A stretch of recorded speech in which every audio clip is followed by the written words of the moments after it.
Selamat pagi Bapak Ibu sekalian, perkenalkan nama saya Julian dari Prodi Satstika UT Surabaya.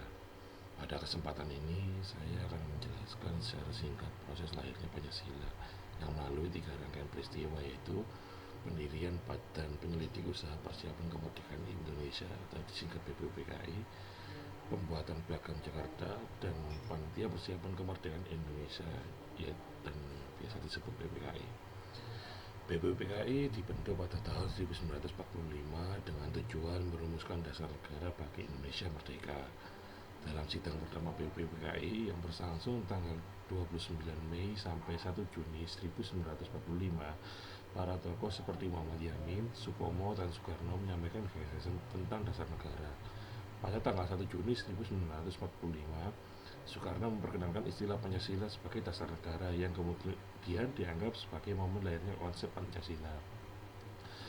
Namun pada hasil perumusan di BPUPKI belum ada kesepakatan, maka dibentuk Panitia 9 seperti Insinyur Soekarno sebagai ketua, Dr. Andes Muhammad Hatta sebagai wakil ketua, Mr. Muhammad Yamin, Mr. Ahmad Suparjo, Mr. Alexander Andris Maramis atau yang dikenal A. Maramis, Haji Agus Salim, Kiai Haji Abdul Wahid Hasyim, dan Abdul Karim Zakir, dan Abi Kusno Cokro Suyoso untuk merumuskan dasar negara secara lebih konkret.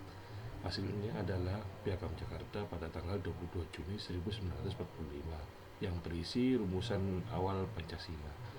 Namun dalam piagam ini masih belum final karena perdebatan di kalangan tokoh bangsa terkait sila ke-1 yang dinilai hanya berfokus pada agama Islam. Setelah Indonesia merdeka pada tanggal 17 Agustus 1945, tugas BPUPKI dilanjutkan oleh PPKI sebagai panitia persiapan kemerdekaan.